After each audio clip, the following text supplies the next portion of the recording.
నేటి పునీతులు పునీత అంతోని గారు.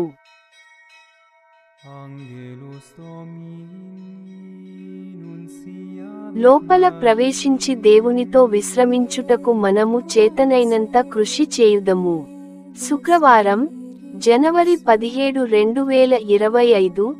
మొదటి పఠనం హెబ్రీయులకు వ్రాయబడిన లేఖ 4వ అధ్యాయం 1 నుండి 5 మరియు 11 వచనాలు.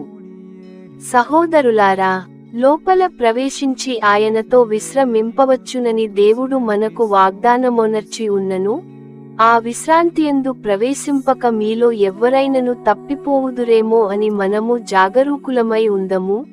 వారు ఎట్లు వినిరో అట్లే మనమును పదునైనది జీవాత్మల సంయోగస్థానము వరకును కిళ్ళు మధ్య కలియువరకును అది ఛేదించుకొని పోగలదు. మానవుల హృదయములందలి ఆశలను ఆలోచనలను అది విచక్షింపగలదు. సువార్తను వింటిమి, వారు సందేశమును వినినను అది వారికి ఎట్టి మేలును చేయలేదు. వారు అది వినినప్పుడు దానిని విశ్వాసముతో స్వీకరింపకుండుటే దానికి కారణము.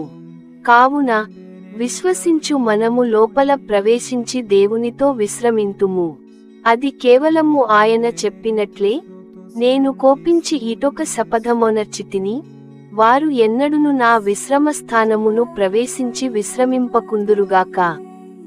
జగత్తును సృష్టించినప్పుడు ఆయన పనులన్నీ పూర్తి అయ్యున్నను, ఆ విశ్రాంతిని గూర్చి ఆయన అటుల చెప్పెను.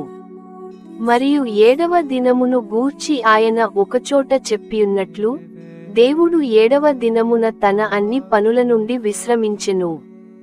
ఇదే విషయము ఇట్లు తిరిగి ప్రస్తావింపబడినది, వారు ఎన్నడును నా విశ్రమస్థానమును ప్రవేశించి విశ్రమింపకుందురుగాక.